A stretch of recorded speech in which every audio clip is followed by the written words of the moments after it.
Hello दोस्तों, कैसे हैं आप लोग। उम्मीद होगा आप लोग ठीक ठाक ही होंगे। आज हम लोग का चैप्टर नंबर 3 बा उसके स्टार्ट करे के बाद और चैप्टर के नामा का बा तो दो चर वाले रैखिक समीकरण युग्म। यानी कि चैप्टर का नाम है बाबू साहब दो चर वाले रैखिक समीकरण का युग्म। इंग्लिश में बोला जाए तो pair of linear equation in two variable chapter के नाम है। और इसी चैप्टर के नाम से हम लोग पहले क्या चैप्टर में हम लोग समझेंगे उसके बारे में समझ लेते हैं। पहले आज रबर उगन के इस चैप्टर के परिचय दे पानी तो समझा के कोशिश करिए सब कि क्या और कैसे क्या होगा इस चैप्टर में बाबू सब। तो का होने के बाद ध्यान से कहीं सुना सब लोग। का बोला था चैप्टर के नाम दो चर वाले रैखिक समीकरण युग्म। क्या बोला था कि दो चर वाले रैखिक समीकरण युग्म कहे के मतलब दो चर। आप लोग पहले चर और अचर के बारे में चैप्टर नंबर 2 में समझ चुके हैं। चर का मतलब होता है अल्फाबेटिक वर्ड। कौन सा वर्ड? Alphabetic word. यानी कि ABCD वाला वर्ड जो होता है वो हमारा चर कहलाता है। क्या कहलाता है बाबू साहब? चर कहलाता है। इसमें कितना चर होने के बाद? दो चर होने के बाद। कितना चर होने के बाद दोस्तों? दो चर होना है। कितना चर होना है? दो चर होना है तबे दो चर वाला रैखिक समीकरण कहलाई। तो पहले हम लोग दो चर वाले रैखिक समीकरण को देख लेंगे। तो पहला आप लोग एक चर वाले रैखिक समीकरण युग्म के बारे में पढ़ चुके हैं। एक चर रैखिक समीकरण कहने का मतलब है जिसमें अल्फाबेटिक का वर्ड कितना आना चाहिए? एक आना चाहिए। इसमें दो चर बोला है इसका मतलब कोई भी अल्फाबेटिक वर्ड कितना आना चाहिए? दो बार आना चाहिए। जैसे ये हमारा ए हो गया, ये अल्फाबेटिक नहीं है, ये समझ लो नंबर का value AX plus BY plus C बराबर 0। ये इसका स्टैंडर्ड फॉर्म हुआ दो चर वाले रैखिक समीकरण का। ये स्टैंडर्ड फॉर्म हो गया किसका? दो चर वाले रैखिक समीकरण का। दो चर वाले रैखिक समीकरण का स्टैंडर्ड फॉर्म क्या होता है? AX plus BY plus C बराबर 0। तो ये दो चर वाला रैखिक समीकरण बा। ठीक बा ना? AX plus BY plus C ये स्टैंडर्ड फॉर्म होता है किसका? दो चर वाले रैखिक समीकरण। दो चर वाले रैखिक समीकरण का क्या होता है? AX plus BY plus C बराबर 0। ये दो चर वाले रैखिक समीकरण का स्टैंडर्ड फॉर्म हुआ। लेकिन यहाँ पर आप अभी सर बोले यहाँ पे अल्फाबेटिक होना चाहिए। अभी आप बोले कि यहाँ पर क्या होना चाहिए बाबू साहब? अल्फाबेटिक होना चाहिए।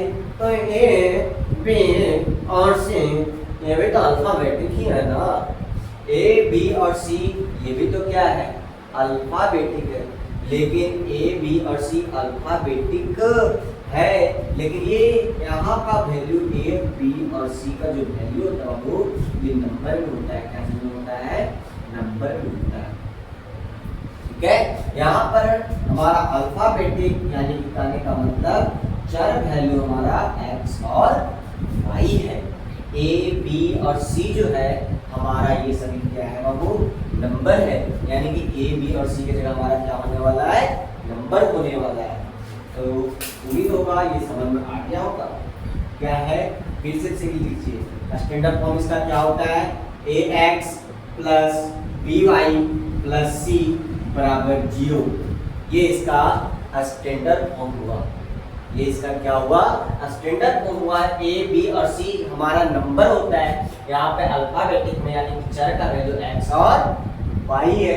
कितना चर बोला था? दो चर बोला था। रैखिक समीकरण बनाने बोला था। रैखिक समीकरण। रैखिक समीकरण कहने का मतलब क्या होता है दोस्तों? रैखिक समीकरण कहने का मतलब क्या होता है? आप तो दो चर का मतलब समझे। कितना चर होना चाहिए? दो चर होना चाहिए। लेकिन रैखिक समीकरण है। रैखिक समीकरण कहने का मतलब जिसका पावर, जिसका घात क्या होगा? 1 होगा, जिसका घात क्या होगा दोस्तों 1 होगा। क्या इसका घात 1 है? इसका घात क्या है हमारा दोस्तों 1 है। इसका मतलब ये क्या है रैखिक समीकरण है। कितना चर वाला? 2 चर वाला रैखिक समीकरण। यहाँ बोल दिया वो युग्म। युग्म मतलब पेयर, खाली एक चप्पल ना, एक चप्पल ना, दोनों चप्पल, यानी कि पेयर का मतलब क्या होता है जोड़ी पुराना। क्या कराना? जोड़ी पुराना। तो एक तो जोड़ी हो गया तो दूसरा जोड़ी भी सेम टू सेम ही होगा, क्योंकि दोनों तो अलग होगा नहीं, दोनों अलग होगा तो नहीं, दोनों तो चप्पल ही होना चाहिए। तो ये भी लिखते हैं ax plus by plus c बराबर 0। अब बताओ बाबू ये दाया कौन है बाया कौन है? कहने का मतलब है दाया पैर वाला चप्पल कौन सा है और बाया पैर वाला चप्पल कौन सा है। तो इसको बताने के लिए क्या किया जाए कि पहला समीकरण कौन है या फिर पहला युग्म कौन है, दूसरा युग्म कौन है भैया। तो कैसे क्या होगा? कैसे क्या होगा दोस्तों? तो ध्यान से देखना कि पहला जो होता है ना, पहला उसको पहचानने के लिए मैथ ने दिमाग लगाया, पर हम लोगों के पास दिमाग नहीं है, नहीं है ना। तो हम लोग के पास भी दिमाग है, तो हम लोग भी मैथ की जैसा सोचेंगे, कुछ ना समझ में आएगा तो ऊपर वाला को मान लो a1x b1y और c1y। दूसरा को क्या मान लेंगे a1x, सॉरी जब ऊपर वाला को मान लिए हैं तो नीचे वाला को क्यों नहीं मान सकते हैं? क्या a2x plus b2y plus c2। क्या बोले समझ में आया? पहले युग्म बनाना था, युग्म का स्टैंडर्ड फॉर्म होता है वो a1x plus b1y plus c1 बराबर 0, a2x plus b2y plus c2 बराबर 0। ये इसका स्टैंडर्ड फॉर्म है। इस पूरा चैप्टर का नाम कैसे पढ़ा कैसे कोई समझ में आया? फिर से समझ जाएंगे, फिर से समझ जाएंगे, फिर से देख लीजिए। क्या बोले कि आपका स्टैंडर्ड फॉर्म कितना था ax plus by plus c बराबर 0।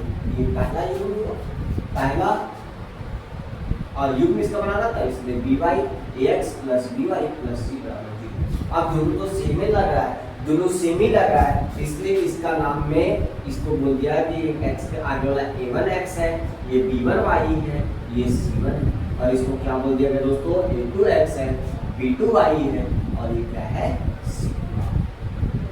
तो अब अलग अलग पहचान कर लिए ना, ये a1x plus b1y plus c1 है, और ये क्या है a2x plus b2y plus c2। नहीं हुआ होगा। अब इसके बेसिक्स पे कुछ बेसिक टेबल को देखेंगे जो हमारे क्लास के लिए बहुत ही ज्यादा ही इम्पोर्टेंट बा। आगे क्या है कि उसी a1 a2 b1 b2 और c1 को हम लोग तुलना करेंगे और बताएंगे क्या होता है।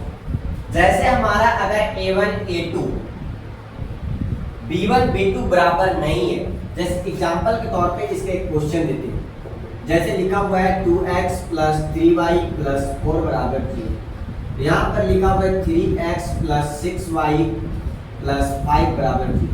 अब इसका a1 a2 में कन्वर्ट करेंगे तो ये हमारा a1 है, ये हमारा a2 है, ये हमारा b1 है, ये हमारा b2 है। लिखो a1 की जगह पे 2, a2 की जगह पे 3, b1 की जगह पे 3, b2 की जगह पे हमारा 6 हो जाएगा। आप c1 c2 को भी लिख सकते हैं। c1 हमारा क्या है 4 है और c2 हमारा 5। ये कट जाएगा क्या 1 बार में 2 बार में, 2/3 और 1/2। क्या ये दोनों बराबर है बाबू? जब ये दोनों बराबर नहीं है इसका मतलब ये दोनों बराबर नहीं है, इसका मतलब a1 बटा a2 b1 बटा b2 के बराबर नहीं है। और जब ये सिचुएशन बनता है तो ग्राफ जो बन जाता है प्रतिच्छेदी रेखा बन जाता है। प्रतिच्छेदी रेखा मतलब समझते हैं, एक दूसरे को ये जो लाइन जाएगी एक दूसरे को क्या कर देगी काट देगी, एक दूसरे को क्या कर देगी दोस्तों काट देगी। अब बताइए कितना जगह पे काट रहा है, कितना पॉइंट के पास काट रहा है, एक पॉइंट के पास। कितना पॉइंट के पास काट रहा है?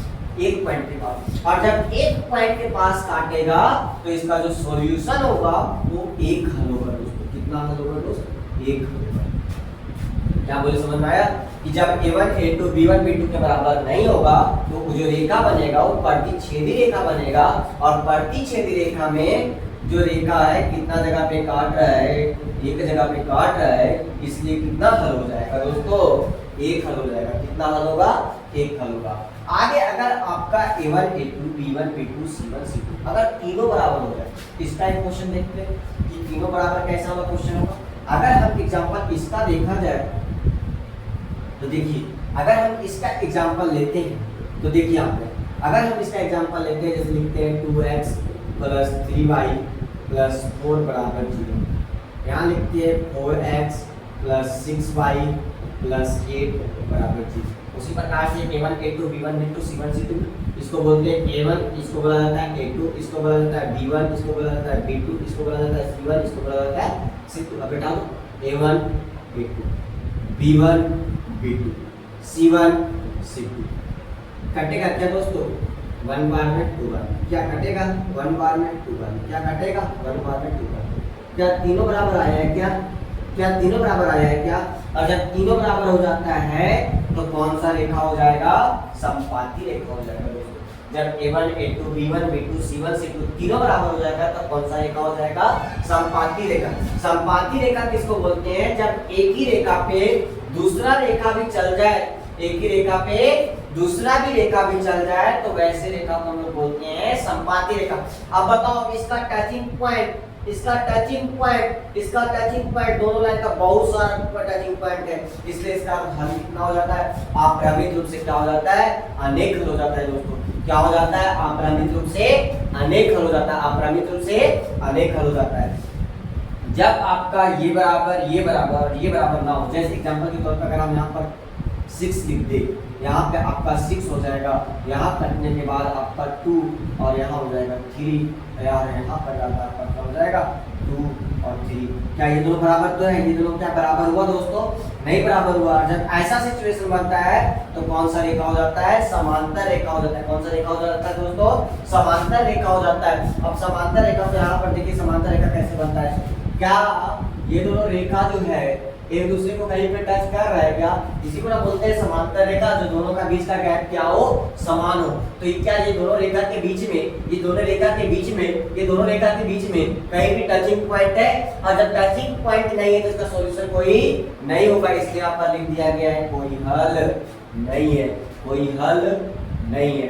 एक बार फिर से फटाफट रिपीट कर लेते हैं, a1 बटा a2 b1 बटा b2 के बराबर नहीं तो कौन सा रेखा हो जाएगा, प्रतिच्छेद रेखा। और प्रतिच्छेद रेखा में कितना जगह पर काटा है, एक जगह पर काटते हैं, इसलिए कौन सा हल होगा, कोई हल नहीं, कोई एक हल होगा। केवल कितना हल होगा, एक हल होगा। अगर तीनों बराबर होता है a1 बटा a2 b1 बटा b2 c1 बटा c2 तीनों बराबर होता है तो कौन सा रेखा होगा, समपाती रेखा होगा। समपाती रेखा का कितना होता है, अप्रमेय रूप से अनेक हल होता है। a1 बटा a2 b1 बटा b2 c1 बटा c2 बराबर नहीं होता है तो कौन सा रेखा होगा, समांतर रेखा होता है। और समांतर रेखा को कोई हल नहीं होता है, कोई हल नहीं होता है। आपको समझ में आ रहा है ना। और जब समझ में आ रहा है तो आप लोग लाइक करने में कंजूसी क्यों करते हैं, और लाइक करने में कंजूसी के साथ साथ जब मेरा क्लास समझ में आ रहा है दोस्त, तो मेरा एनर्जी को डेवलप करने के लिए आपको थोड़ा शेयर भी तो करना पड़ेगा ना। शेयर कर करके दोस्तों को सब्सक्राइब भी तो कराना पड़ेगा। जितना ज़्यादा सब्सक्राइब होगा उतना ज़्यादा मेरा एनर्जी डेवलप होगा, और जितना ज़्यादा एनर्जी डेवलप होगा उतना ठीक है, उससे बात है।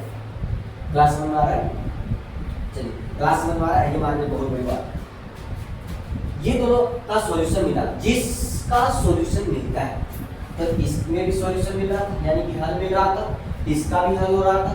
और जिसका हल होता है, जिसका हल होता है, ये दोनों का हल हो रहा था दोस्तों। और जब जिसका हल होता है वो दोनों को नाम बोलते हैं संगत। जिसका हल होगा उसे क्या बोला जाता है, संगत हल बोला जाता है। क्या हल बोला जाता है, संगत। और जिसका हल नहीं मिलता, इसका कोई हल नहीं मिला था, इसलिए इसका नाम पड़ा जाता है असंगत। क्या पड़ा जाता है, असंगत। तो आप याद रखिएगा, प्रतिच्छेदी रेखा कौन सा कैटेगरी में आ जाता है, संगत। समपाती रेखा भी इसमें आ जाता है, संगत। लेकिन एक ऐसा रेखा होता है समांतर जो असंगत हो जाता है। क्या हो जाता है, असंगत, जो दोनों से मिल नहीं पाता है, क्योंकि इसमें भी हल मिल जाता है, इसमें भी हल मिल जाता है, इसको एक लड्डू नहीं मिलता, इसको एक लड्डू, इसको बहुत सारा लड्डू, इसको एक लड्डू नहीं मिल जाता, बेचारा रो रहा होता है। क्या कर सकते हैं। चलिए आप लोग को यहाँ तक समझ में आ रहा होगा। इंट्रोडक्शन पार्ट आपका इस चैप्टर का खत्म होता है। अगले लेक्चर में हम लोग एक्सरसाइज 3.1 प्लस एग्जाम्पल के साथ मिलेंगे। तब तक के लिए जय हिंद, जय भारत, और आप लोग इस प्रकार से सपोर्ट बनाए रहें।